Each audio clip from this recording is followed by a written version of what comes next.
आप सभी को जय मसीह की।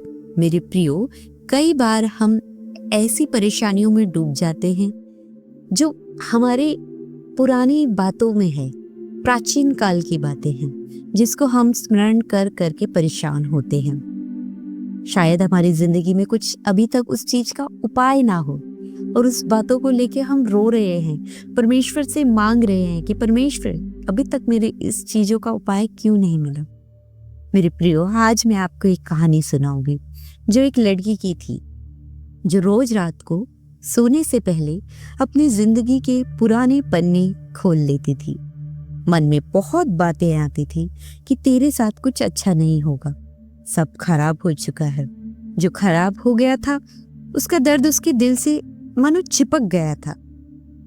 उसके मन में बहुत सी बातें चिपक गई थी और वो हट ही नहीं रही थी। फिर एक दिन वे चर्च गई और चर्च की चुपचाप पिछले बेंच पर बैठ गई थी। ना उसने परमेश्वर से कुछ मांगा, ना उसने कुछ कहा, बस थकी हुई थी और वचनों पे उसका ध्यान था। तब उसकी नजर एक वचन पर पड़ी जो कि यशाया उसके 43 अध्याय उसके 18 पद पर इस प्रकार से लिखा है, अब बीती हुई घटनाओं का स्मरण मत करो। वो रुकी एक सेकंड के लिए, जैसे परमेश्वर ने उसका हाथ पकड़ लिया हो। वो बेसहारा थी और उसे एक प्रकार से सहारा मिल गया था। और आगे लिखा था, न प्राचीन काल की बातों पर मन लगाओ। जी हाँ मेरे प्रियो, उस दिन उसने समझा परमेश्वर उससे ये नहीं कह रहा कि जो हुआ वह गलत नहीं था, बल्कि ये कह रहे थे तुम्हारी कहानी अभी खत्म नहीं हुई है।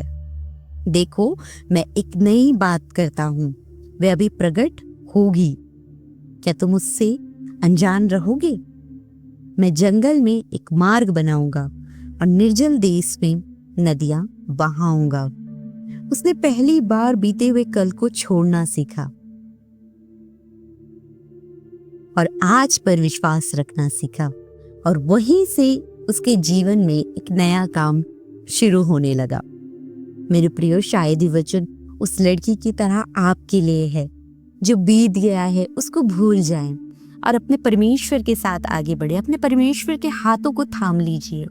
वह आपकी बातों को, आपकी प्राचीन काल की बातों को हटा देगा। आपके लिए एक मार्ग बनाएगा जिसमें निर्जल देश में नदियां बह रही हैं। एक नया काम शुरू करने पे है। आज कोई भी परेशानी क्यों ना हो आपके जीवन में, आपकी हर एक परेशानी उसके नाम से दूर हो पाएगी। आप उसके हाथों को थामें, उस पर विश्वास करें उस लड़की की तरह, और आपको अपने जीवन में नया काम होता हुआ दिखेगा। आप सभी को जय मसीह की।